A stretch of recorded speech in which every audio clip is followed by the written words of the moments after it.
Hola, buenas tardes. Buenas tardes. ¿Sí, se oye? Buenas tardes, muchas gracias por venir, por vuestra asistencia. A las personas que nos han precedido, gracias por sus intervenciones. Hemos visto en las intervenciones anteriores que muchas de las razones por las que la pobreza y la exclusión social afectan más a las mujeres son invisibles o no se han estudiado con el enfoque de género necesario, que es lo que permite analizar las causas estructurales y buscar las soluciones apropiadas. Hemos visto también propuestas de soluciones concretas y directas a esas causas estructurales. Ahora vamos a dar paso a la mesa redonda en la que abordaremos hacia dónde podemos dirigirnos y otras diferentes perspectivas que podemos tomar al mirar hacia la pobreza en las mujeres. Para ello, contamos con María Pizarro Carbonell, coordinadora de formación para Andrea Lunes Lilas y formadora en autodefensa feminista, que tratará el tema de la monomarentalidad. Tamara Gámez Ramos, trabajadora social en el programa de acogida e integración de personas beneficiarias y solicitantes de protección internacional en Cruz Roja Málaga. Ella tratará sobre mujeres y sinhogarismo. Itziar Iriarte Ortueta, coordinadora de la unidad residencial sociosanitaria Begia de Fundación Silema, que se va a centrar en patología dual, salud y género. Y Judith Youle, miembro de la Asociación de Mujeres Africanas Flor de África.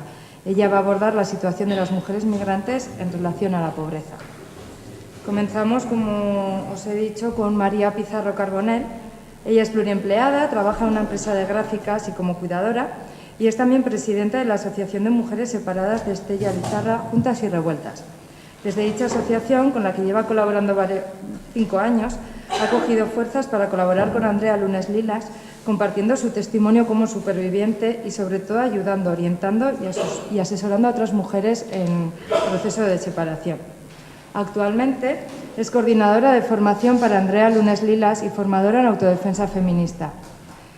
En el ámbito de la monomarentalidad nos va a hablar de los requisitos necesarios para ser considerada familia monomarental y de la situación de mujeres separadas, que a pesar de no recibir ayuda del padre, no son consideradas familias monomarentales. Pondrá sobre la mesa también el juicio social sobre las madres de estas familias, las dificultades para salir de la pobreza en esta situación, la conciliación familiar laboral, acceso a renta básica, madres monomarentales migrantes. Bueno, yo creo que quien mejor nos lo va a contar es ella. Buenas tardes. A ver,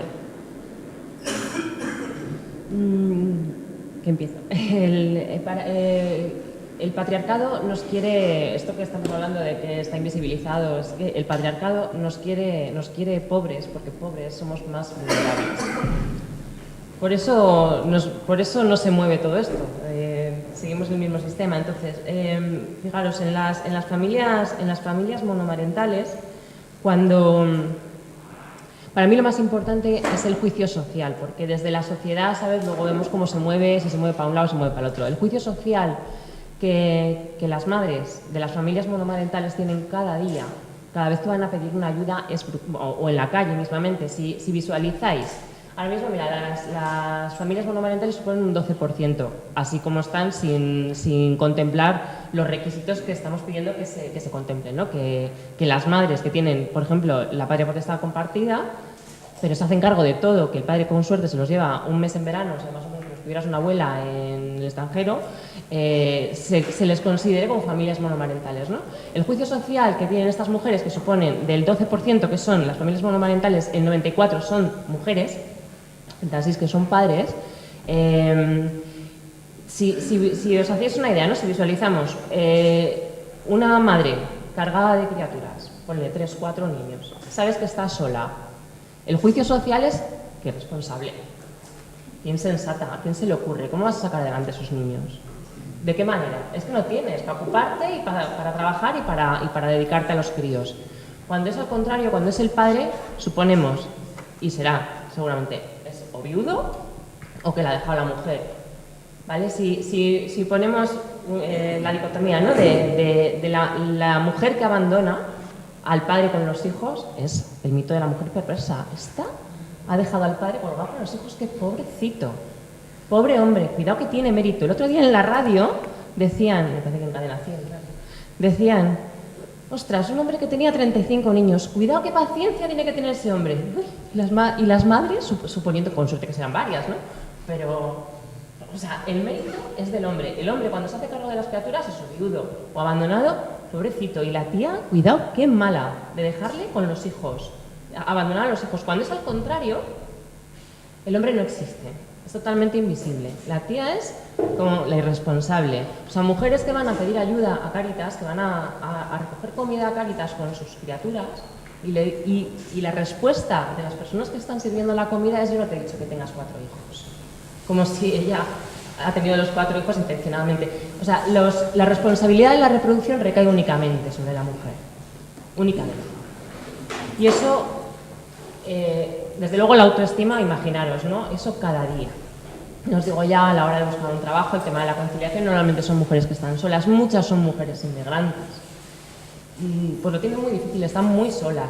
Por eso hacemos, nosotros que estamos desde Andrea y desde Juntas y Revueltas, muchísimo hincapié en el tema del acompañamiento, en el tema de la red social, la red de apoyo, que no deben estar solas, ¿no? Que hay que ayudarlas, desde luego, hay que estar ahí y acompañarlas. Nosotros hacemos desde eso, desde me quedo con tus hijos mientras vas a buscar trabajo, una entrevista o incluso a trabajar, ¿no? Pero es fundamental el tema de que nos concienciemos, que nos revisemos nosotros mismos cómo miramos a las madres y cómo miramos a los padres en el tema de la monomarentalidad y la monoparentalidad, que es que no es ni equiparable ahora mismo. Y las mujeres que están, ya os digo, percibiendo ayudas, encima tienen esa doble carga, ¿vale? Que no, incluso cuando consiguen acceder a una renta básica, tienen mucha dificultad para salir de ahí, porque pasan de tener el trato con o sea, es casi el mismo trato de control del padre de las criaturas a unos servicios sociales que vigilan. Si estás cumpliendo con tus hijos, no te puedes mover de casa, tienes que estar todo el tiempo con ellos, desde luego no puedes salir a echarte una cerveza con las amigas, eso olvídate. O sea, ya buscar trabajo, no, si estás percibiendo la ayuda te quedas, con lo cual, ¿en qué momento puedo salir y dejar de percibir la ayuda? Porque mientras estoy buscando trabajo ya me están vigilando, ¿vale? Eso es súper complicado para las madres.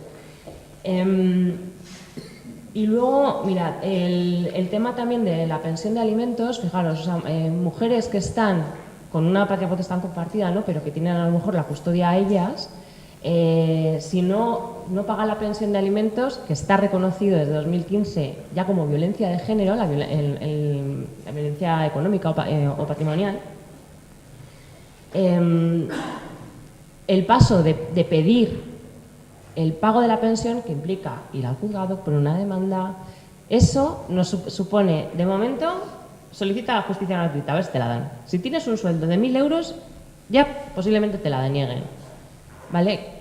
Si te coges un abogado privado, te expones a que llegues al juicio y te digan: oye, si tienes dinero para pagarte un abogado, ¿qué haces aquí pidiendo la pensión de alimentos? Son ganas de tocar las narices al ex, ¿no? Déjale que el pobre no tiene. Si se declaran insolventes, como pasa un mogollón de veces, pues con suerte lo puedes mandar a la cárcel. Mientras tanto, los menores están aguantando el desgaste emocional de tu madre, lo único que quieres verme en la cárcel. Que no, que las madres quieren es que los padres sean responsables y cumplan por lo menos su parte. Todo ese desgaste, desde luego esa protección de los menores se escapa. No, los menores ahí no tienen ninguna protección y desde luego recae sobre ellos. ¿A quién se ocupa de eso? ¿Sobre quién? A las madres, desde luego, a las que les preocupa encima el desgaste emocional que están sufriendo las criaturas. Pero ni los servicios sociales, ni mucho menos el juzgado se va a hacer cargo de eso. ¿Qué haces? No denunciar. Y además te garantizas en que denunciando te vas a cobrar la pensión de alimentos, pero no te lo garantiza nadie. Entonces, es que, o sea, lo tienen muy complicado porque esta situación se va prolongando en el tiempo y no hay manera de salir de ella. No hay, o cuando los padres, que son muchos también, arrastran pufos. Me declaro insolvente y el pufo cae sobre ella, pero pufos de cientos de miles de euros, que es que te tienen condenada de por vida, ¿vale? Que igual el sueldo no te lo tocan, pero cuando llegue la devolución de Hacienda te la quitan enterita. Entonces eso o sea, desde luego mantiene a las mujeres sin salir de ese hoyo. Y eso, por supuesto, recae también en las criaturas, ¿no? Al final es esto, el patriarcado nos quiere más pobres porque pobres somos más vulnerables. Y así esto no se mueve.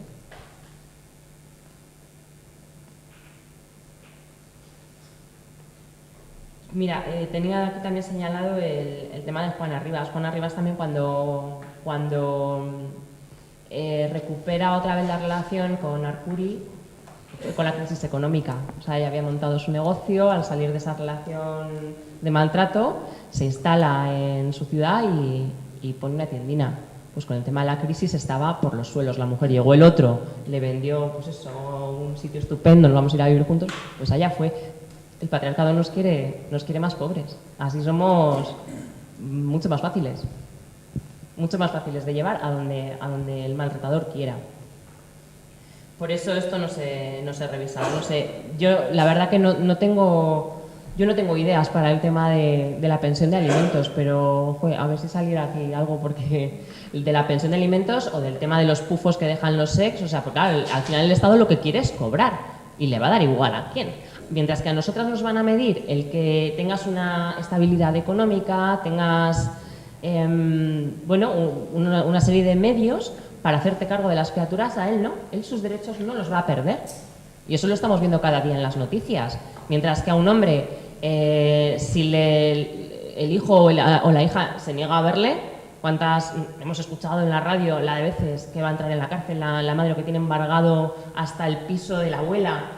De las denuncias que ha puesto él porque no cumple el régimen de visitas, mientras que si es al contrario, las denuncias no salen ni de la comisaría. Entonces, no sé, yo a lo mejor estoy un poco fatalista, pero sí lo veo complicado. Y yo creo que me he quedado muy corta, pero no tengo más. Vale, pues vale. Supongo que luego te caerá algo. Pasamos entonces con Tamara Gámez Ramos. Ella estudió Trabajo Social en la Universidad de Málaga y en Pamplona realizó el máster en Intervención Social y se tituló como experta en género, infancia, familias y adolescencia. Trabajó varios años en el Centro Municipal de Atención a Personas Sin Hogar, gestionado por Fundación Silema, y el año pasado le galardonaron con el Accessit del Premio Internacional de Investigación Victoria Kent por el trabajo que ahora se ha convertido en libro, Personas sin hogar, un análisis de género del sinhogarismo, que va a dar pie a esta intervención y que podéis adquirir, que creo que ha traído algún ejemplar. Y ahora os voy a hacer un poco de spoiler. Ella ahora es trabajadora social en el programa de acogida e integración de personas beneficiarias y solicitantes de protección internacional en Cruz Roja Málaga, y a raíz de su trabajo Personas sin hogar, un análisis de género del sinhogarismo, va a analizar la situación del sinhogarismo de las mujeres y también del acceso de las mujeres a la vivienda y a la tenencia legal de la misma, lo que supone un aspecto fundamental en relación a lo que el hogar supone en cuanto a espacio, que proporciona seguridad y permite cuestiones de autocuidado. Bueno, Arratsaldeon, lo primero decir es que me pido un minuto antes de que... No, broma. Ante todo agradecer a todas las personas y espacios que han hecho posible que pueda estar aquí. Creo que mi paso vital por Iruña y sobre todo por el albergue posibilitan que esté aquí hoy en otro espacio hablando de mujeres sin hogar, con lo cual tengo un agradecimiento especial en este momento y un agradecimiento infinito, ¿no? Bueno, mi misión, como comentaba la compañera, es hablar de la relación entre feminización de la pobreza y sinhogarismo. Ayer acuñé un término que me inventé durante el transcurso de las jornadas en Tudela, que sería el de feminización de la exclusión social.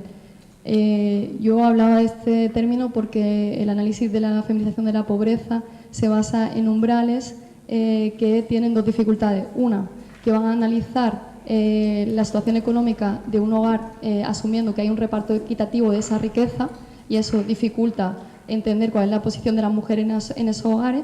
Y la segunda, porque va a analizar las personas que tienen un hogar, y eso ya plantea dejar por fuera a la situación de las personas sin hogar. Por eso yo hablaría de feminización de la exclusión social en este caso. Tendríamos tres ópticas para entender lo que sería la feminización de esta exclusión social, que podría ser asumir que las mujeres son una mayoría cuantitativa en esta situación. Luego otra que vendría hablando de que las mujeres tienen una situación de mayor complejidad o gravedad cuando se encuentran en exclusión social, Y la tercera que hablaría de una línea temporal o histórica donde habría una relación directa de las mujeres con estas situaciones. Si hablamos de sinhogarismo, viendo el sinhogarismo como la expresión quizás más grave de la exclusión social, y sobre todo si hablamos de mujeres, todo el mundo entendería quizás en esta sala que la relación entre feminización de la exclusión social o de la pobreza y sinhogarismo de las mujeres es directa. Sin embargo, de lo que han venido hablando en los últimos estudios es que, los estudios históricos sobre el sinhogarismo es que las mujeres ni son mayoritarias a nivel cuantitativo, ni existe una mayor gravedad o es relevante sus itinerarios, y que históricamente el sinhogarismo no es algo asociado a las mujeres. Lo cual esto supone que haya una relación muy rara, diría yo, o muy especial entre la feminización de la pobreza y el sinhogarismo. ¿Por qué ha sucedido esto? Porque se ha entendido el sinhogarismo prácticamente en exclusiva como la situación de aquellas personas que se alojan a la intemperie o en el espacio público y que se alojan también en las redes exclusivas de albergue o de espacios destinados a la población que de no estar en nuestros albergues estaría alojándose en la calle. Como todas podemos ver, estas personas que se encuentran en estas situaciones son en su mayoría hombres. Al entender la totalidad del sinhogarismo como estas situaciones, se invisibilizan las situaciones de las mujeres sin hogar que se encontrarían en otra forma de alojamiento. Digamos que el sinhogarismo es como una especie de iceberg donde la punta que vemos serían las personas que están en la calle o en los albergues, y esto es lo que ha suscitado que la feminización de la pobreza y el sinhogarismo tengan una relación un poco rara. Este iceberg se ha estructurado en cómo ha sido el acercamiento tanto teórico como práctico a las personas sin hogar y en especial a las mujeres sin hogar, ¿no? Se inicia con el paradigma, es decir, cuál ha sido el posicionamiento teórico para acercarnos a comprender el sinhogarismo. Si bien se ha escogido el paradigma de la exclusión social, es un paradigma que no ha representado en su totalidad a las mujeres sin hogar, puesto que cuando hablamos de exclusión social hablamos de una ruptura entre la persona y el resto de la sociedad que sí se queda en espacios de participación y de consumo, ya que hablamos de una sociedad capitalista que las compañeras han comentado. Esta ruptura hablaría de una desafiliación, es decir, la persona pierde la relación o el vínculo, las relaciones cotidianas, ya que se queda fuera de los espacios de participación. Sin embargo, muchos estudios y la experiencia cotidiana demuestra que en las situaciones de sinhogarismo y de alojamiento precario de las mujeres pasa por la relación. Me estoy refiriendo, por ejemplo, a mujeres que trabajan como internas, que evidentemente su relación laboral pasa por su situación de alojamiento, o a las mujeres que se alojan provisionalmente con personas conocidas o con familiares por evitar la situación de estar en la calle. Es decir, de no estar ahí, estarían en una situación de calle. No es una opción como podría ser en el caso de mujeres como nosotras que probablemente estemos en otra situación, ¿no? Esto tiene que ver, este acercamiento teórico, con la construcción que se ha hecho de la definición de persona sin hogar. Antiguamente se venía hablando de que la persona sin hogar, por tanto, es la persona que se encontraba en la calle o en la red de albergue. Desde 2005-2007, sobre todo en el espacio europeo, se empieza a hablar de una definición que, comenta lo que ya muchas sabemos del sinhogarismo, que se trata de algo más de carecer de un techo y que conlleva una serie de cuestiones mucho más complejas. De ahí surge una tipología o una herramienta de entender el sinhogarismo que habla que encontrarse sin hogar puede ser hasta estar en 4 categorías diferentes: estar sin techo, estar sin vivienda, estar en vivienda insegura o en vivienda inadecuada. No se puede ver en la foto, pero no nos importa, y vamos a salir del paso todas juntas. Bueno, estas 4 categorías, como veis, no solamente van mucho más allá del tema sin techo. Por ejemplo, en sin vivienda permitiría visibilizar a aquellas mujeres que se encontrarían en los pisos de acogida o en los pisos de emergencia para violencia de género, cosa que anteriormente no se visibilizaba como mujeres sin hogar.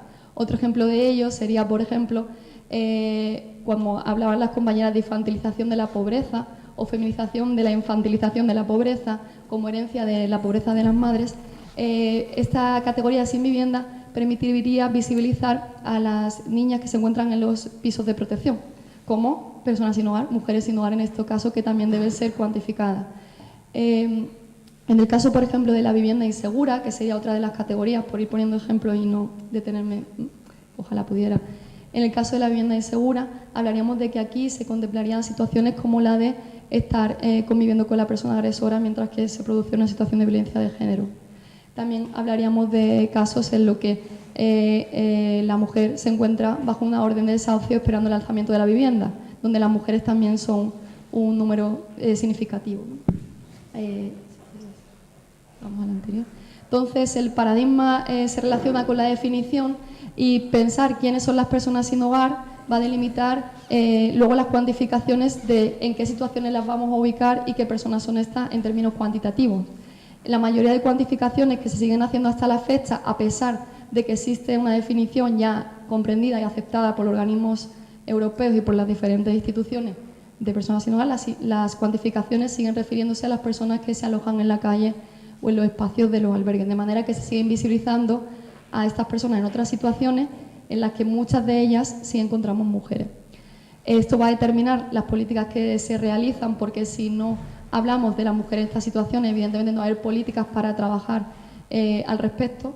Y un ejemplo de ello sería la Estrategia Nacional para trabajar respecto a las personas sin hogar 2015-2020, que a pesar que en su prólogo habla de sinhogarismo extenso y habla de estas otras situaciones que yo refería, simplemente al terminar el prólogo dice que esta estrategia va a ir dirigida a las personas que se encuentran en la calle y que se alojan en los albergues. De manera que parece que hay una intencionalidad teórica, pero que no va más allá a efectos prácticos, que es lo que nos interesa, porque yo creo que a todas las que estamos aquí nos interesa sobre todo la vida de las personas, ¿no?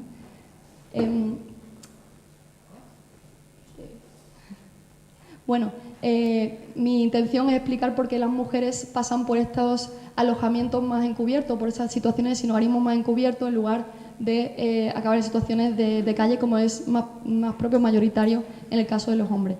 Las mujeres cogen esta manera de vivienda o acaban en esta manera de vivienda por el patriarcado del que venimos hablando en todas estas jornadas, y en este caso en concreto por la división sexual de espacios que ya han comentado las compañeras. El espacio público se ha relacionado con lo masculino, se ha asociado a los hombres, y el espacio privado a las mujeres. Decir que una mujer se queda sin hogar exige en sí mismo como concepto una complejidad profunda en relación a este binomio de espacios que hablaba. Encontrarte sin hogar es encontrarte en la calle, en el espacio del hombre. Entonces, inconscientemente, entiendo yo, se genera una ruptura de estos espacios, de estos roles asociados. Eso supone cuando encontramos una mujer en la calle o en el espacio de los albergues, socialmente sufran un mayor estigma como mujeres que no están en el espacio privado, por tanto que no están cuidando o haciendo el trabajo del hogar del que han hablado las compañeras. Esto supone dos cosas fundamentales. La primera es que ellas sientan más culpa por la situación de sinhogarismo, y esto se evidencia en que si la exclusión social y sus causas se entienden en 4 departamentos, ¿no? Lo estructural, lo institucional, lo relacional y lo personal, ellas van a entender en la situación de sinhogarismo que están viviendo como lo personal y lo relacional, porque yo he perdido a mi familia, porque yo he perdido a mis niños, porque yo sufrí violencia de género, y ellos lo van a entender como una situación más estructural e institucional. Estamos en crisis, he perdido el trabajo, cuando la realidad sería que el peso debería estar, como ellos lo ponen, en la estructura perversa en la que vivimos, que expulsa a gente fuera del sistema, ¿no? Cuando hablo de la violencia, en este caso es crucial. No solamente viven más violencia simbólica como este estigma del que hablaba, sino que viven más violencia física y de agresiones sexuales, puesto que eres una minoría en el espacio y que además es un espacio que no te pertenece. Hay una relación bastante estrecha entre violencia de género y sinhogarismo. De hecho, en 2017, el año pasado, las compañeras de Moradas intentaban analizar las causas del sinhogarismo en hombres o mujeres, haciendo un análisis bastante detallado que va más allá de desagregar por sexo, que eso ya no nos vale.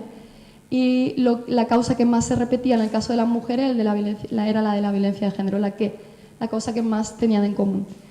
Nos tenemos que regresar a 2003 porque faltan muchos estudios de personas sin hogar. De aquí os animo, de aquí a casa vayáis a hacer estudios de personas sin hogar. Entonces, en 2003, Herrero es la única persona que estudia no solamente qué sucede respecto a la violencia cuando una mujer ya se encuentra sin hogar, sino si está más expuesta antes de encontrarse sin hogar. De esa manera se ha entendido que sí que existe una relación entre sufrir violencia de género y tener más probabilidades de acabar en una situación de sinhogarismo. Ahora vamos a hablar en positivo después del diagnóstico para que todo el mundo pueda dormir bien esta noche. ¿Vale? ¿La anterior? Sí. ¿La siguiente? Ahí, bien, gracias. Entonces, respecto al paradigma, lo que hablamos, paradigma, definición, cuantificación y políticas de intervención. El paradigma, incluir la perspectiva etnográfica, que es lo que permite entender que las personas sin hogar o en exclusión social sí que tienen relaciones, aunque sean débiles, puntuales o incluso de compromisos y de poderes, pero sí que permiten así visibilizar a las mujeres sin hogar. luego utilizar la tipología ETOS, hacer cuantificaciones que permiten visibilizar sobre todo a las mujeres que están en estas otras situaciones, incluir la perspectiva de género feminista, recogiendo el guante de ayer, y la multidimensionalidad o la interseccionalidad, que bueno, desde aquí la idea es que por lo menos luego tengáis la inquietud de investigar, ya que tenemos poco tiempo.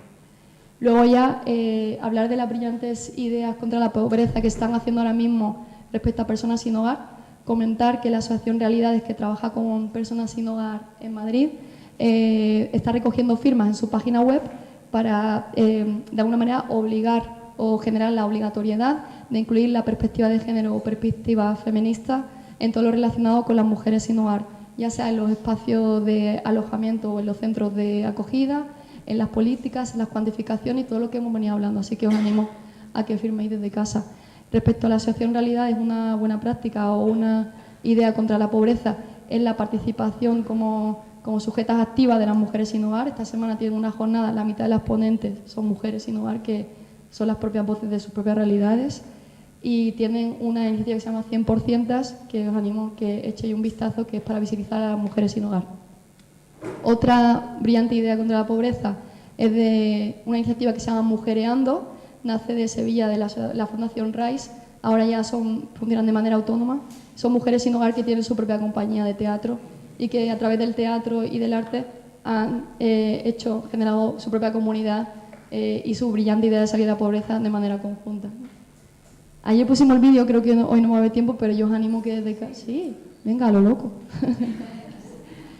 Bueno, como brillante idea contra la pobreza, aquí en Pamplona tenéis una buenísima referencia, que es el Centro Municipal de Atención a Personas Sin Hogar, que ya desde hace años está incluyendo la perspectiva de género en su planteamiento y en sus intervenciones.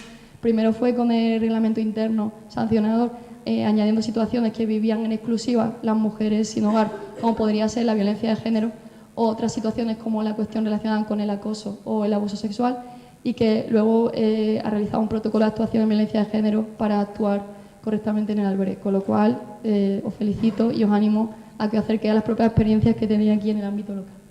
Y ahora os dejo con Mujereando, que mola más que yo. Que fácil, ¿no?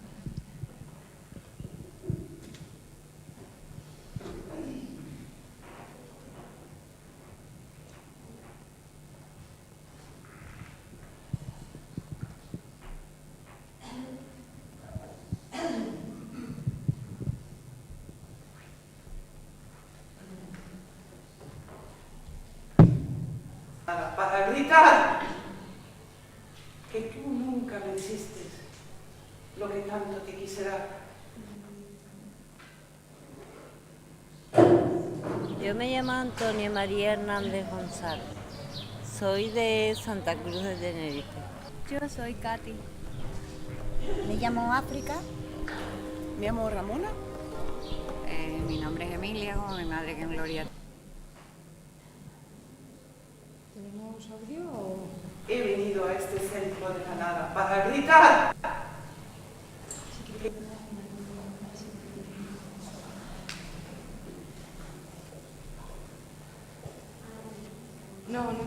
Si queréis lo dejamos al final si hay tiempo, y así no dejamos sin minutos a las compañeras. Vale, pues seguimos con Itziar Iriarte Ortueta. Ella es trabajadora social con experiencia en diferentes recursos de atención a la salud mental y toxicomanías. Desde 2011 trabaja en Fundación Silema y actualmente es coordinadora de la unidad residencial sociosanitaria Begia de Fundación Silema.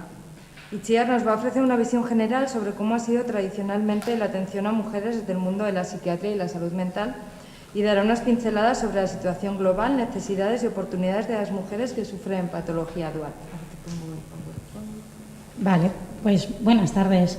Lo primero, bueno, agradecer el tener la oportunidad en este foro de poder exponer un poco lo que es la situación de las mujeres con patología dual, lo cual también con el tiempo que tengo supone un reto, así que vamos ahí al lío rápido porque luego me llama la atención. Lo primero, por conceptualizar y porque no sabía cómo de profano iba a ser el público en salud mental, introducir unos conceptos muy básicos. Lo primero, que es la patología dual, que como muchas de vosotras intuiréis es la suma de un trastorno mental junto con una conducta adictiva.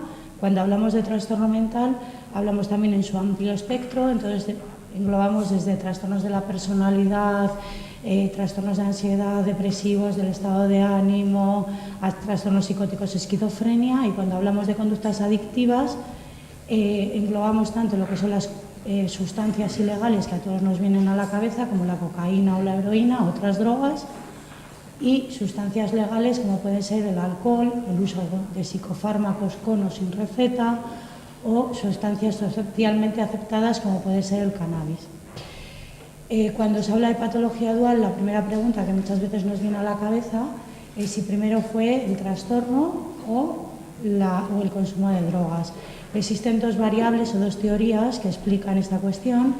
Una es la teoría que se llama de la automedicación, es decir, que la persona siente un sufrimiento o una patología a nivel mental que hacen con o sin diagnóstico, que hace que ella quiera aliviar ese sufrimiento y a través del juego de las sustancias, o que la persona tenga una dependencia o una vulnerabilidad individual que, unida al consumo de sustancias, haga de detonante.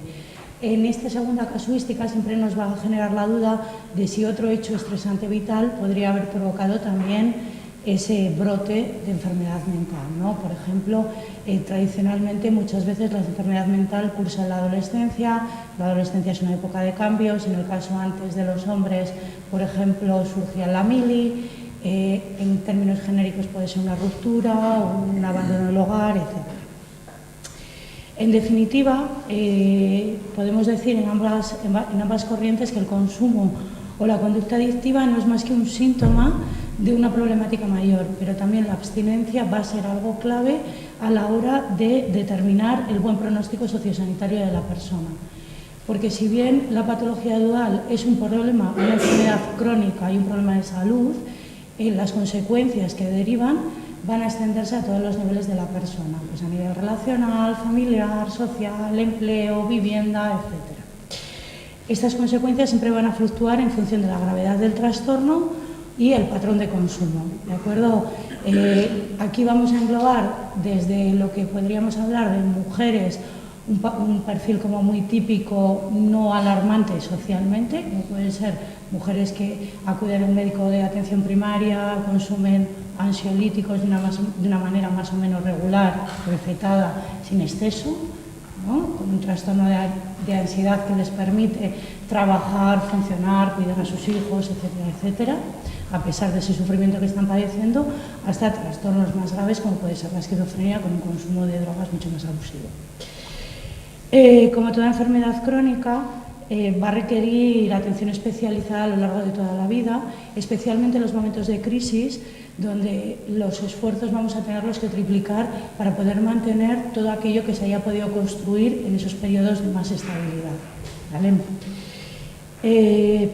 Volviendo un poco a la cuestión que nos atañe, que es la situación concreta de las mujeres, y viendo un poco lo que es el tipo de trastorno, vamos a ver diferencias entre género.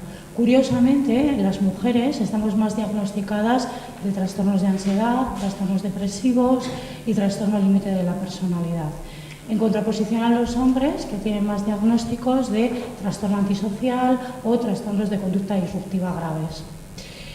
Además, en el uso de las sustancias, las mujeres nos vamos a mantener, por regla general, dentro de la legalidad y vamos a preferir sustancias legales o socialmente aceptadas, en contraposición con los hombres que, asumiendo su rol masculino también, que asume conductas de riesgo, se va a lanzar al mundo más ilegal.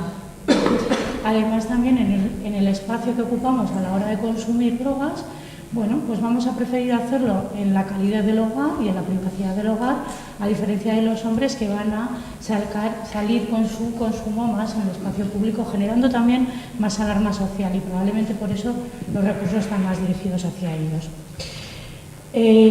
Todo esto, si lo analizamos desde una perspectiva de género, va a estar directamente relacionado con roles y estereotipos de género que se depositan en el universo femenino, como pueden ser la debilidad y la vulnerabilidad, la dependencia emocional, los sentimientos de culpa, la exigencia y sacrificio a los demás y encima la expresión de estos impulsos, de los impulsos activos de la mujer y de las emociones propias de la mujer, las vamos a intentar reservar también al ámbito privado, nunca al ámbito público, ¿no? Seríamos tachadas probablemente de locas, histéricas, etcétera, etcétera. Todos estos aspectos depositados en el universo femenino también van a tener que ver en las consecuencias derivadas del trastorno y en nuestra manera de hacerle frente. Entonces, por ejemplo, a nivel relacional nos vamos a encontrar que las mujeres con enfermedad mental grave y patología dual en general tienen una mayor predisposición para establecer relaciones de dependencia con el riesgo de padecer y perpetuar situaciones de violencia de género, fundamentalmente por 3 razones, así como en 3 grandes rasgos. Uno, que tienen una tendencia mayor a unirse a compañeros que también sufren algún tipo de patología o que también pueden ser consumidores, con lo cual las situaciones de agresividad y descontrol van a ser mayores. Por otra parte, debido a situaciones muy parecidas a las que la mujer tampoco se quiere ver en la calle, en una situación de exclusión residencial grave, va a perpetuar y va a sentirse más segura siempre con compañero, también para prevenir posibles situaciones de violencia o de abuso puntual. Y por último, también tienen más dificultad a la hora de acceder tanto a los recursos de protección legal de la mujer ante esas situaciones, o sea, denunciar una situación de abuso sexual en un ámbito de consumo e intercambio de drogas es bastante complicado y además cuando vamos a los recursos de protección social especializados también tienen mucha dificultad a la hora de dar una continuidad a los tratamientos, es decir, también ahí se requiere un nivel de compromiso muy alto de las mujeres de acudir a las citas semanalmente durante un periodo de tiempo largo, etcétera. Y eso muchas veces las mujeres con patología dual y consumidoras no pueden cumplir esos compromisos, con lo cual acuden a 2 citas, 3 y luego ya pues muchas veces fallan, ¿vale?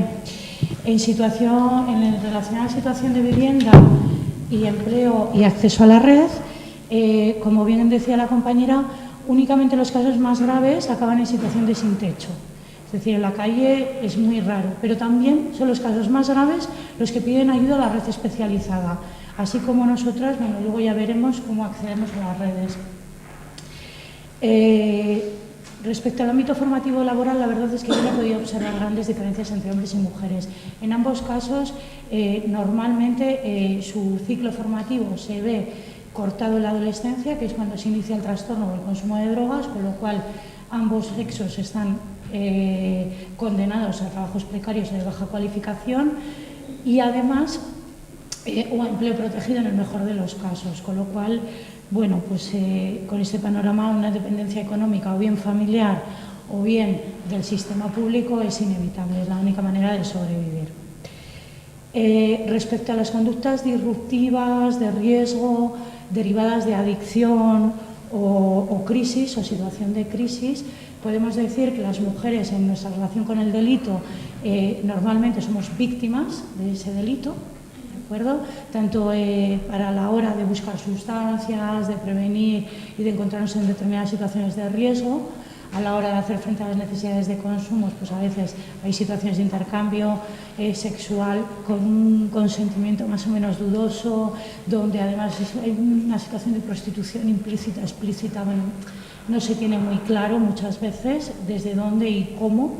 Ellas tampoco se atreven a denunciar nada porque ellas mismas se autoculpabilizan de todo lo que esté sucediendo en ese momento. Y en cambio los hombres, bueno, pues tienen más conductas antisociales, delictivas, de heteroagresividad, etcétera. Con la agresividad también tenemos una relación bastante diferente a la de los hombres. Ellos son más activos y nosotras, bueno, pues en este sentido tendemos más a la autolesión cuando hay agresividad. Somos más autoagresivas. Que probablemente esto tenga bastante que ver con los sentimientos de culpa que también inundan el universo femenino. Continuando con la situación de uso de la red a la que hacía alusión antes, nosotras lideramos el uso de la red primaria, tanto a nivel de servicios sociales de base como a nivel de servicio de atención primaria de salud. Pedimos ayuda, eso es lo que hacemos. Entonces, desde ahí lo hacemos bien. Yo siempre digo que, bueno, que es mejor pedir ayuda antes de que las cosas lleguen a más. Pero el problema lo tenemos cuando queremos entrar en la red especializada, es decir,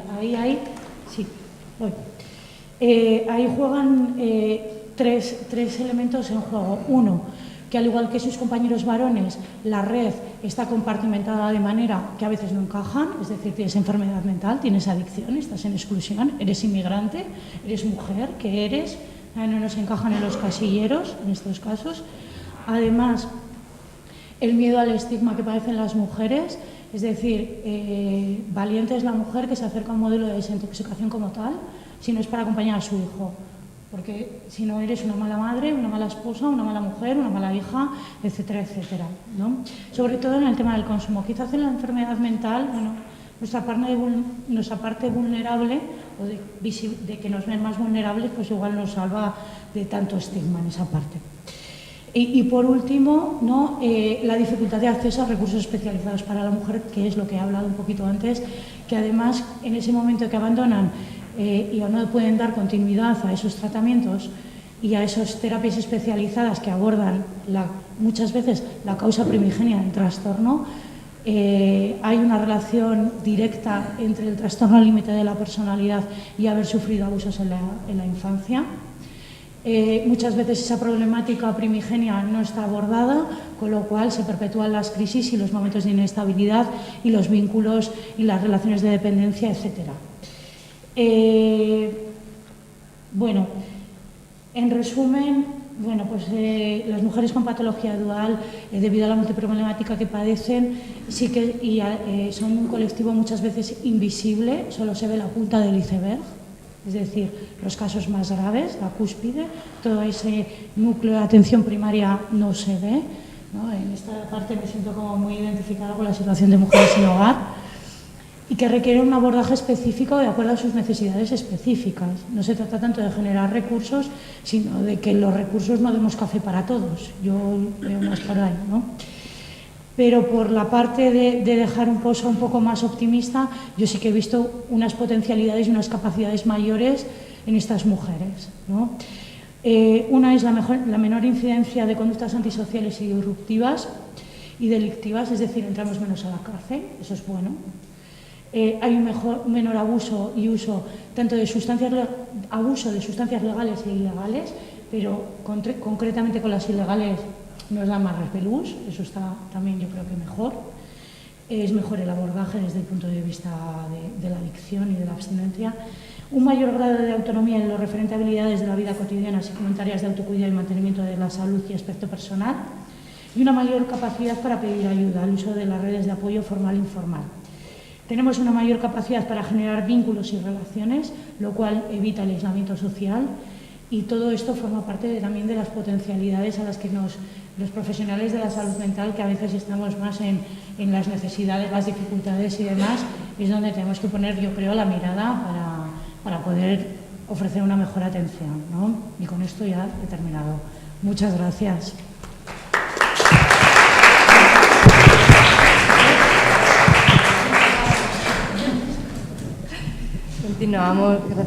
Continuamos con Judith Youle.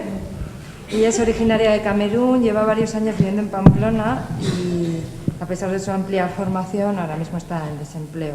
Pero eso no le impide ser miembro de la Asociación de Mujeres Africanas de Navarra, Flor de África. Judith nos va a hablar en qué situación económica se encuentran las mujeres migrantes actualmente, ya que ella pertenece al grupo de las más afectadas. Como ya dice, España tiene el récord en el riesgo de pobreza para mujeres, no solo en el caso de las mujeres migrantes, sino también entre las jóvenes europeas entre 15 y 24 años. Y ella nos explicará todo un poquito abajo. Buenas tardes a todas y todos.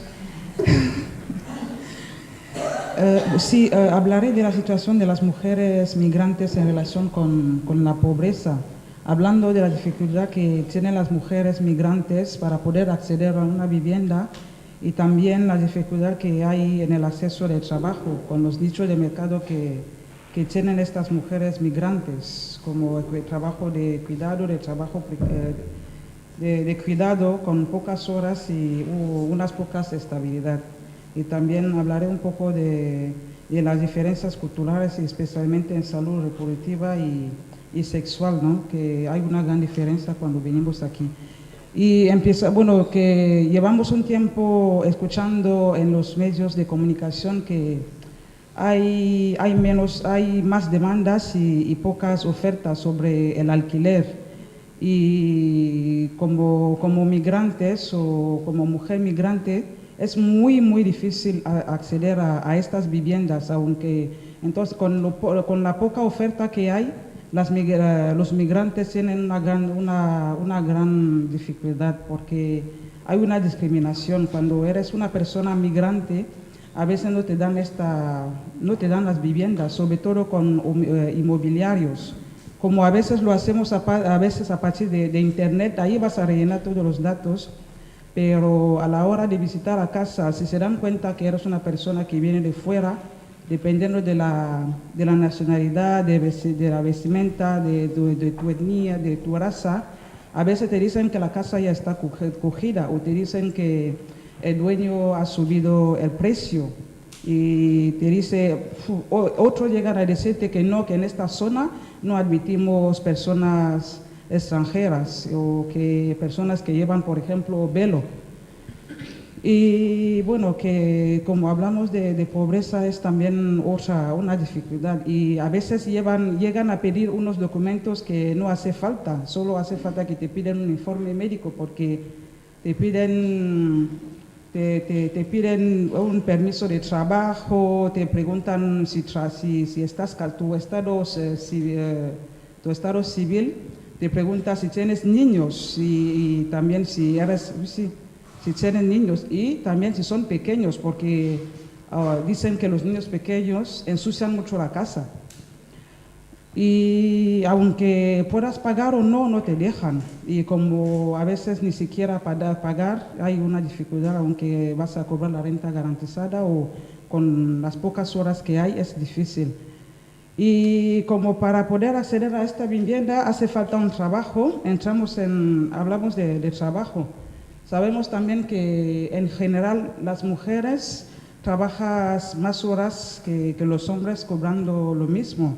Entonces, si sumamos a este factor, el factor migrante, peor es la situación, porque a veces para trabajar, si tienes un problema de idioma, es muy difícil que te concedan un trabajo. O, por ejemplo, si echas el currículum por internet, sí, la hora de la verdad es la hora de poder enfrentarte a una entrevista, ¿no? Y a la entrevista igual puedes entrar en confianza con la persona con quien estás hablando, pero ni se te ocurra decir que no tienes a nadie para cuidar a los hijos, aunque sea un día, porque entiendo que el empresario no quiere a una persona que viene hoy y mañana no viene, o que un día le llame para decir que el niño tiene fiebre, entiendo. Pero cuando se dan cuenta que eres migrante, es una persona que vive sola, es a veces muy difícil que te concedan un trabajo. Y aunque lo haya, lo trabajamos en cuidados, trabajamos en restauración, donde hay poca visibilidad, ¿no? Que dicen que es lo que nos desempeñamos más.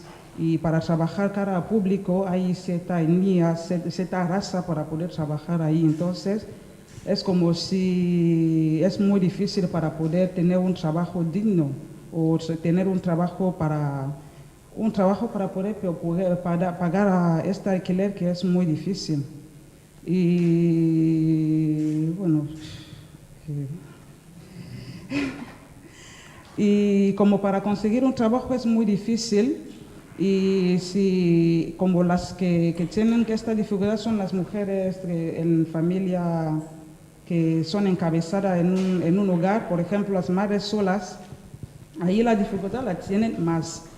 Como dicen aquí que una de cada tres, un 83% de las familias monoparentales es encabezada con las mujeres. Entonces, si sumamos la mujer migrante, una mujer soltera, la posibilidad de encontrar un trabajo es muy difícil, y ahí la mujer vive un estrés permanente, un estrés permanente que al final, si no estás acompañado o una persona que está a tu lado no se da cuenta de que estás sufriendo, llevarás esta lucha permanente y con sufrimiento, porque nuestra cultura es muy diferente. Igual aquí, cuando estás sufriendo, puedes comentar a una persona aquí está a tu lado, un familiar o no sé, pero cuando eso es una persona sola, es muy difícil, porque no puedes hablar a nadie. Entonces lo que te pasa no lo puedes contar para que te ayudara, o ir a contarlo a un psicólogo, que vemos que para ir a un psicólogo es de enferma. ¿Qué vas a buscar? ¿Cómo vas a contar tus problemas a una persona? Entonces ahí tenemos un grave a veces problema de salud, y bueno, para la salida, para esta salida será el empoderamiento de la mujer. Lo que hace las asociaciones, y una de la cual estoy, la Asociación Flor de África, ahí intentamos un poco empoderar a las mujeres, que sepan que no están solas, que pueden acceder al trabajo, que pueden luchar por lo que quieren, que tienen derecho a poder vivir, de poder conseguir una vivienda digna, y que pueden trabajar, aunque el sueño puede ser tan grande, pero por lo menos que trabajen, que aunque sea en nuestros trabajos de cuidado, de restauración o de camarera de piso. Entonces en la asociación luchamos mucho, intentamos visibilizar a esta mujer que al final es como si se queda a segundo plan, porque cuando escuchas varias mujeres, la impresión que dan de la sociedad no es tan buena, pero les animamos a poder seguir adelante, que es buscando que puedes encontrar lo que quieras, aunque no es de 100%, pero encontrando algo bueno que te puede convencer un poco. Gracias.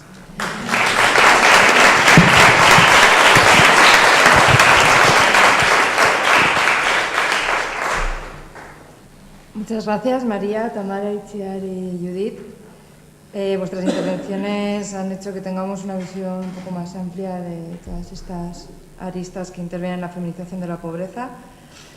Hemos visibilizado situaciones muchas veces invisibles y que suman de cara tanto a la pobreza como que suman para que tanto la pobreza como la supervivencia acaben afectando más a las mujeres. Voy a aprovechar que estoy aquí arriba y voy a lanzar yo la primera pregunta, que llevo queriendo hacerla desde ayer. Hablamos de la feminización de la pobreza, la feminización de la exclusión social, de la supervivencia. Tras escucharos, empiezan a sonarme ya casi eufemismos, empieza a resonarme más la palabra violencia económica, ¿no? El hecho de que no se destinen recursos en los presupuestos para una atención personalizada a mujeres, el hecho de que se discrimine en el acceso a la vivienda, de hecho el no pagar ya la manutención, la pensión alimenticia ya está considerada violencia de género. ¿No estamos ante una violencia económica o me estoy pasando un poco?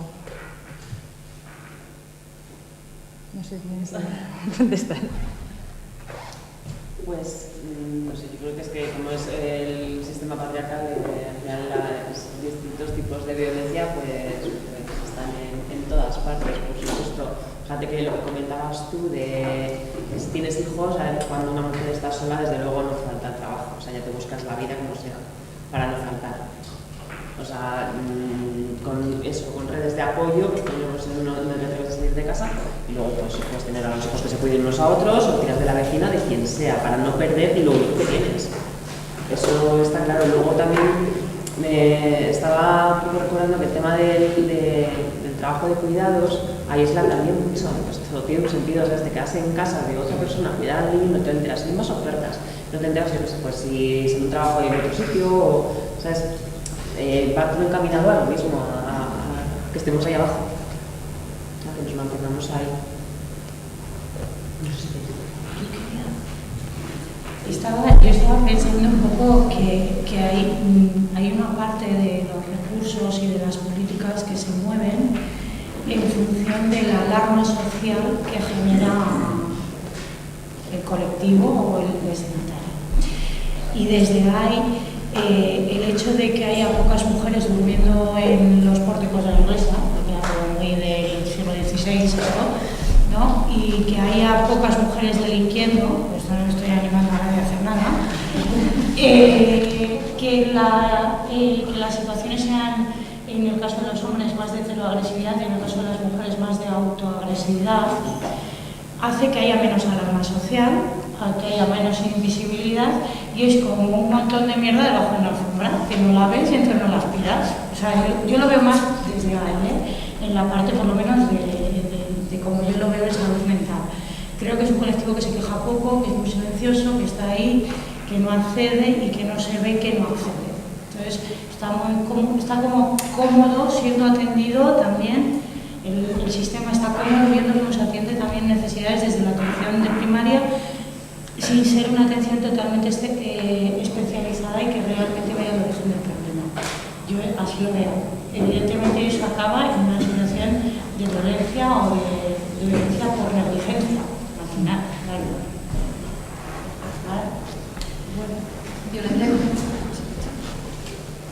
Violencia económica, entiendo el planteamiento del concepto por la reflexión que viene de que las mujeres estarían más afectadas prácticamente en todos los espacios de exclusión de los que podríamos contar, pero yo creo que va más allá de los términos económicos, con lo cual yo me reiteraría en el término de exclusión social, quizás hablando desde nuevas perspectivas, pero sí que la exclusión social permite hablar de derechos y permite hablar de participación. Y en un sistema como en el que vivimos, habla de participación también económica, porque quien no puede participar consumiendo tampoco puede participar decidiendo, ¿no? Entonces yo sí que creo que es un sistema violento, entonces yo hablaría quizá de una violencia estructural, porque afecta tanto a hombres como a mujeres, y que sí que luego teniendo en cuenta que afectan con mayor gravedad a las mujeres o con una serie de connotaciones que hay que tener en cuenta debido al patriarcado. Entonces, a ver, yo hablaría de violencia estructural y hablaría del patriarcado, pero siempre es algo que además va de la mano y que sumándose hace esta afección tan grave a las mujeres en los ejemplos que hemos puesto, pero...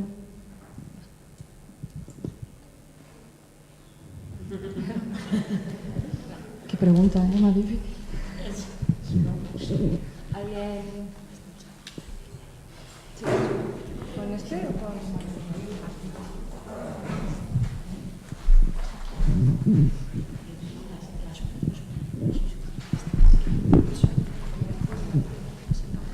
Sí, por poner otro ejemplo un poco que va al hilo de esto que comentabais, igual tiene que haber aprovechado antes para decirlo, pero bueno, no me he cohibido y sí que he aprovechado para decírselo a Gemma Maño porque me ha dicho que no iba a seguir y me parecía importante mandarle el mensaje a ella. Y es hablar un poco, hacer un alegato a favor de las mujeres sin hogar y que sufren violencia de género, que tienen dificultades de adicción o de salud mental.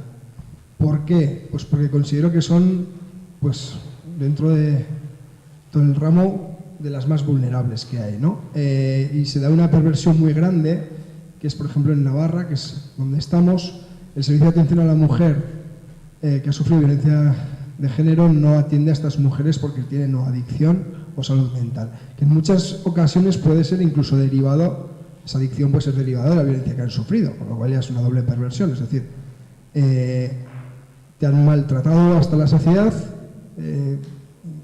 te bebes por culpa de eso y ahora encima te juzgo y o dejas de beber o no te atiendo, ¿no? Porque eres una mala mujer. Esto me parece brutal.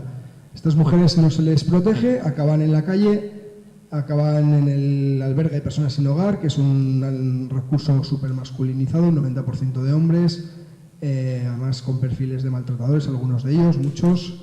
Ella puede tener mucho estrés postraumático, no existe un recurso para mujeres exclusivamente, que ese es otro problema.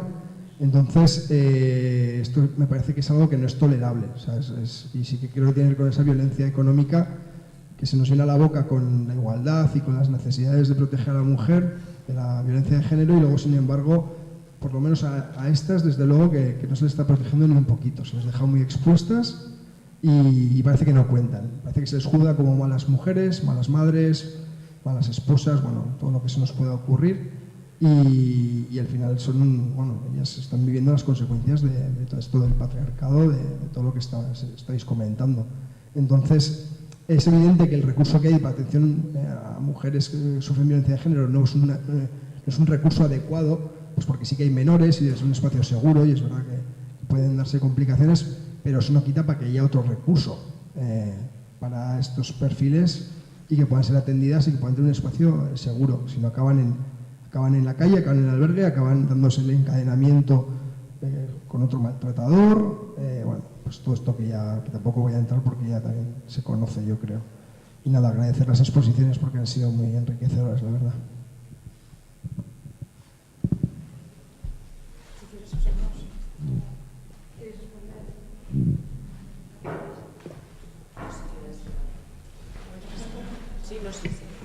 Soy breve. Nosotros hemos tenido un caso en la Asociación de Mujeres Separadas con una adicción severa y ha salido con acompañamiento. No sé si me está escuchando. Ha salido con acompañamiento, ni medicación ni por supuesto casa de acogida, que como ya sabemos no tienen acceso a las casas de acogida para mujeres maltratadas, y ha salido con acompañamiento, con recaídas y tal, pero únicamente con acompañamiento. Una situación súper severa. Lo que decías lo de poner una denuncia, si de normal no nos creen, si encima vas drogada, ¿quién te va a decir? Si de normal no te creen. Claro, o sea, todo esto, pues muchas cosas, ¿no?, que has expuesto de que las mujeres se drogan en casa, claro, todo lo hacemos en casa, ¿no?, en el ámbito privado. Quiero decir que al final son cosas, es la socialización en género, pero sí que, o sea, por eso es fundamental lo de la red de apoyo, sensibilizar de la situación, acerca de la situación de las mujeres, para que, hostia, no se vean rechazadas, es que encima de la carga que ya tienen.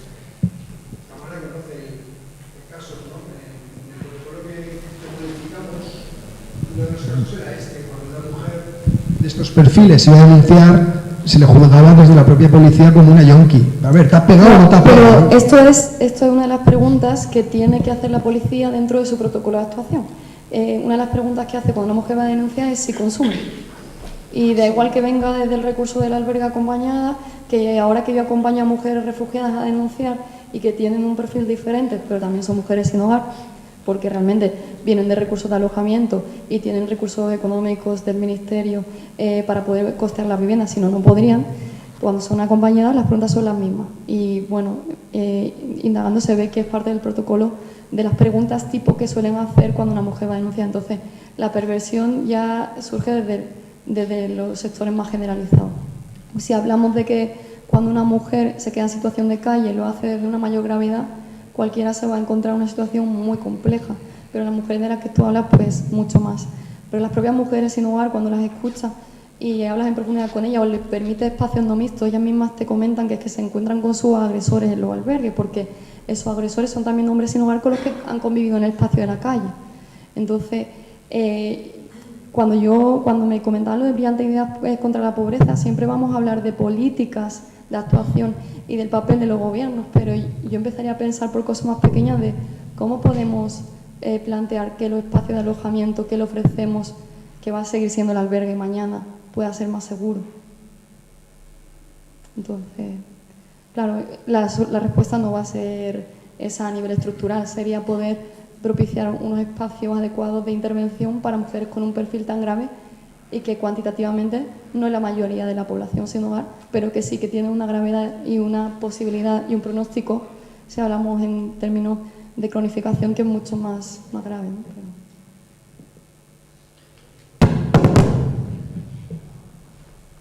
Yo, un poco, el comentarle también al compañero, ¿no?, la parte esta de que realmente parece que se les culpabiliza incluso desde los recursos de violencia de género, lo cual a veces es muy difícil de entender desde otros recursos, ¿no? En mi caso, yo trabajo en una residencia donde hacemos un trabajo intensivo, integral, rehabilitador e intentando promover la abstinencia de estas personas. O sea, están en un momento de cambio activo de su proceso.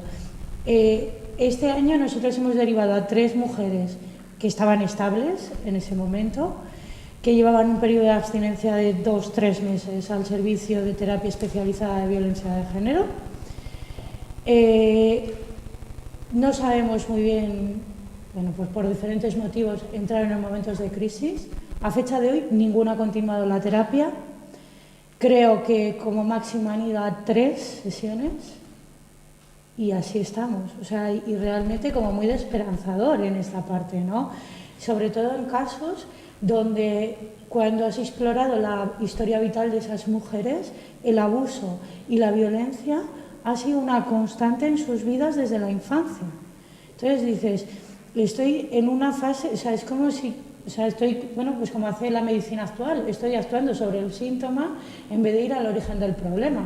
Pero es que los que me pueden atender en el origen del problema, en esta parte ya es un alegato muy de salud mental, no podemos ser expertos en todo.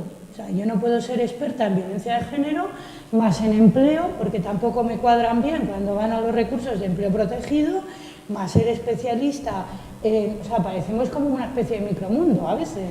Y en inmigración, claro, porque si encima le sumas a todos esos paradigmas estar en una situación ilegal, pues ya apaga y vámonos, ¿no? El caso es que sí que es verdad que al final, en esa sectorización que tenemos de recursos y de ordenar y que todo el mundo nos entre en el cajetín, pues hay gente que no cuadra porque entran varios, ¿no? Y sí que es verdad, esto para mí es muy del gremio de salud mental, que a veces parece que tenemos que ser expertos en todo lo que hay en el universo, porque no les atienden en esos recursos especializados. Entonces yo supongo que habrá más gremios que se sientan igual que nosotros, pero sí que es una parte como de, tal, pues nada, como el coma toma drogas, pues ala, vente para acá, pues nada, si nos da igual, que seas como seas, ¿no? Y ahí está un poco la dificultad. Muy bien. Nosotros desde la asociación Andrea y desde Juntas y Revueltas estamos elaborando ahora mismo unos cuestionarios justamente para los servicios de la mujer, ¿no? Para todos los servicios a los cuales accede una mujer, pues el SAM o un área de igualdad o una atención psicológica o un asesoramiento jurídico. Estamos elaborando unos cuestionarios justamente para detectar qué pasa con esos servicios cuando las mujeres se retiran, ¿no? Y dejan una terapia a medias, por ejemplo. Pero sí que así, llanamente, las que voy recogiendo, la falta de empatía. De eso se quejan muchas mujeres, de que se sienten juzgadas. Entonces, claro, a ver, yo recojo un poco lo que me transmiten mujeres, que además les digo, iros aquí, que os van a atender, y vienen y dicen, tía, lo he dejado, no puedo. Y se sienten, sí, lo que transmiten es que se sienten juzgadas y se sienten, y ya te digo, que no sienten empatía al otro lado, ¿no? Entonces, bueno, pues desde ahí, no sé, por lo menos que haya, yo creo que es fundamental que haya cuestionarios para que los profesionales puedan o podamos revisarnos y mejorar un poco los servicios, ¿no? Para que, oye, está ahí puesto el servicio, está puesto el dinero, que se utilice. Porque si una mujer os la deja una terapia después de 3 sesiones, la deja a medias, pues es que no ha valido para nada, ¿no? Entonces, la pierdes, porque además ya es, o sea, cuando le echas un recurso y no se siente a gusto, es que no vuelve, pero no vuelve a lo mejor a intentarlo con otro recurso, ¿sabes? Entonces, se van quedando cada vez más aisladas. O sea, y desde, ya te digo, yo creo que desde los colectivos, desde luego, animamos a que se utilicen esos servicios, pero sí que luego hacemos seguimiento, porque sí que nos dicen, sí, desde las instituciones, sí, luego se hace un seguimiento, pero si se reúnen cada 3 meses para hablar de 12 mujeres, que no se acuerdan ni de los nombres, y son mujeres que a lo mejor tienen que pedir una beca para llevarla a la niña a la universidad, y se les pasa el plazo, en 3 meses se le ha pasado el plazo, y desde luego no tienen ni presión de alimentos, ni ayuda de padre de ningún tipo, o una beca de comedor, porque como tienes un piso en no sé dónde, ya, pero es que me he ido de allí porque estaba mi maltratador allí, pero la hipoteca la pago yo, las 2 partes, porque él desde luego se ha borrado. Entonces, como tienes ya una propiedad, no te doy la beca de comedor, aunque estés en el paro. Entonces, todas esas cosas, cada 3 meses, no llegan. Desde luego las instituciones, yo creo, ahí, bueno, nosotros hacemos lo que podemos, pero sí reivindicar que se utilice un poco a las asociaciones y a los colectivos que hacemos acompañamientos, como ha dicho Judith, ¿no? Que es, o sea, las instituciones no tienen un servicio de 24 horas.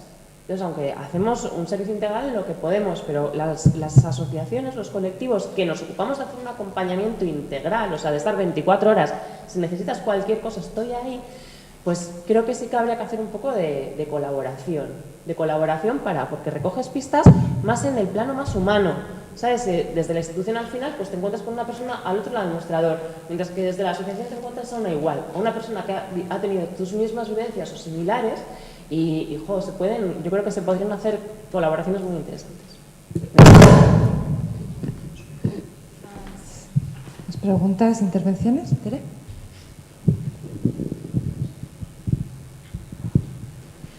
Bueno, ya casi Gabón, casi buenas noches ya. Bueno, primero agradeceros a las 4, la verdad, a mí me ha resultado súper interesante escucharos y recordar cosas, ¿no?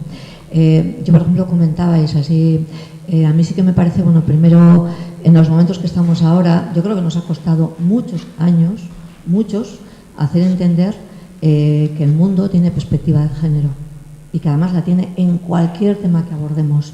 Entonces tú comentabas, no podemos saber de todo, y es verdad, no podemos saber de todo y sería imposible, pero yo sí creo que todas las personas que trabajan directamente con personas tienen que saber de perspectiva de género, porque si no, no sabemos interpretar lo que tenemos delante, es muy difícil.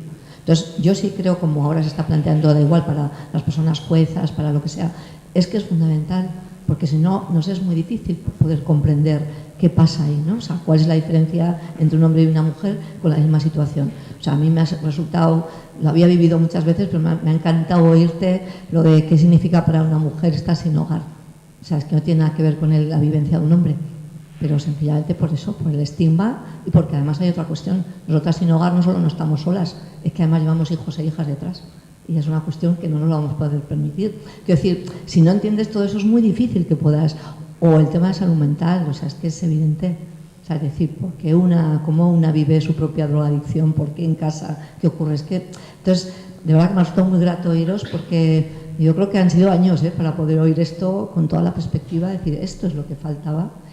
Y yo creo que un paso que además has dicho tú y me ha gustado mucho también Itziar es, o sea, yo creo que hemos conseguido demostrar la diferencia, el porqué, la importancia de ver la perspectiva de género en cualquier análisis que hagamos, pero también, además, poder entender qué ha significado el sistema patriarcal para nosotras desde el punto de vista de la idea de la vulnerabilidad, es decir, cómo nos ha machacado y nos ha hecho seres vulnerables, pero a la vez la otra, vulnerables sí, pero con unas capacidades impresionantes.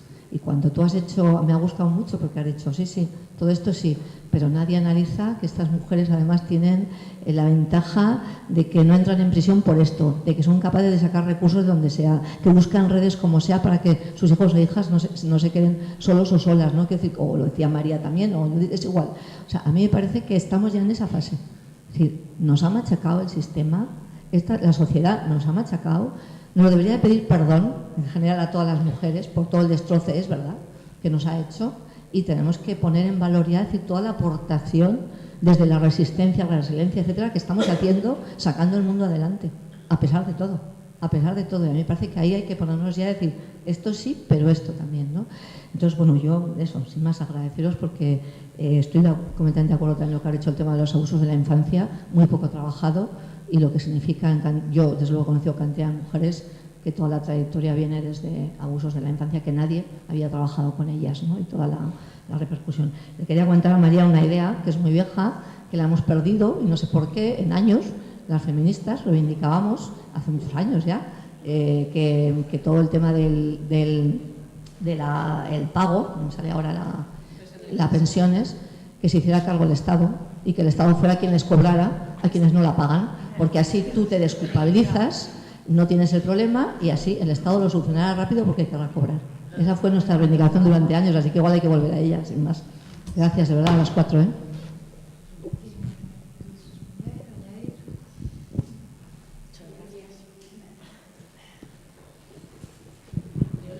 Es que escucharos emociona, porque es verdad que trabajamos todas por las mujeres, por la igualdad, por el feminismo, pero trabajamos desde unas perspectivas tan diferentes que escucharos a vosotras, que trabajar con las mujeres que están en la calle, una realidad tan diferente a la que trabajamos desde otras perspectivas, que de pronto te das cuenta que tenemos que tener más punto de encuentro. Más punto de encuentro porque es verdad que todo es importante, pero es lo que yo decía, o sea, no podemos pensar mujeres en puestos directivos y olvidarnos de las mujeres que están en la calle. Nos olvidamos muchas veces porque vivimos realidades diferentes y no llegamos a todo, porque al final cuidamos a nuestros hijos, a nuestras hijas, nuestros padres, nuestras madres, además trabajamos, además venimos a... Entonces, a mí de verdad escucharos me ha parecido lo mejor, porque te acerca a una realidad. Yo conozco el tema de las familias monomarentales desde la teoría. Bueno, sí conozco otras prácticas, pero las mujeres de la calle un poquito, porque en un momento determinado trabajé, sé algo de la formación RAI, pero me parece importante las asociaciones de mujeres de migrantes. O sea, creo que la coordinación entre mujeres a veces nos falta. Yo creo que se están dando ahora mucho con el feminismo, pero al escucharos hoy a mí me ha dado la sensación de que hay un paso que falta. Hay algo que falta en esta coordinación para que las mujeres de diferentes ámbitos nos interrelacionemos. Yo daros las gracias porque me ha parecido espléndido. Pues un poco ahondando, bueno, aparte de daros las gracias, y ahondando en lo que dice Ángeles, tanto ayer como hoy tengo una sensación, ayer ya no la comenté porque hice otra pregunta ahí como más liosa, pero hoy me sigue dando la sensación, ¿no?, que quizá en la primera parte de las jornadas, tanto ayer como hoy, sí que hemos hecho, bueno, el marco introductorio, los conceptos, etcétera, y luego se habla también ayer, ¿no?, quizá ayer políticas más centradas en lo local, hoy ya políticas más a nivel estatal. Cuando hablamos de políticas de igualdad, ¿no?, cuando hablamos de todas estas medidas de acción positiva, con una mirada feminista, con perspectiva de género, basada en derechos humanos, toda esta palabrería también tan ONGista, muchas veces las cosas como son, me da la sensación que no nos estamos dirigiendo a lo que vosotras habéis contado, precisamente, ¿no?, que estamos ahondando más en esa diferencia entre ciudadanas de primera y otras que ni siquiera son ciudadanas, porque ya no las llamarían ni ciudadanas de segunda ni de tercera, ¿no?, que ni siquiera tienen acceso a la ciudadanía de pleno derecho y no tienen acceso por la interseccionalidad que decíamos, porque confluyen en ellas tantísimas, no sé, multiproblemáticas, por decirlo de alguna manera, ¿no?, la etnia, la raza, la situación administrativa, mientras siga habiendo, y lo comentaba ayer Carmen Expósito, la ley de extranjería que prima por encima, por ejemplo, de la ley de violencia de género, o que prima por encima, ¿no?, de la ley, o sea, del segundo plan sobre trata, ¿no?, que directamente víctimas de trata que pueden denunciar las tienen en ese periodo de 3 meses, y si no siguen adelante con la denuncia hay una orden de expulsión inmediata, población reclusa que decíamos también ayer, ¿no? Las temporeras de Huelva, me estaba viniendo a la cabeza, digo, es que se nos han quedado tantas cosas en el caso.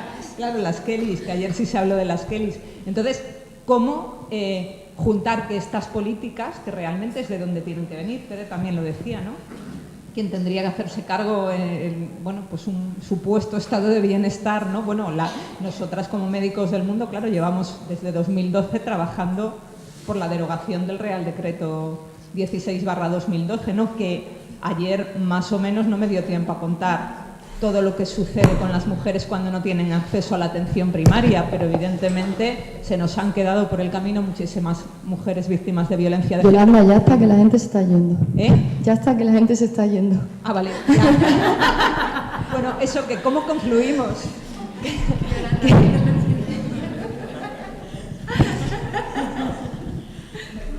No, porque, bueno, digo, yo seguiría aquí, pero yo veo a la gente poniéndose los abrigos.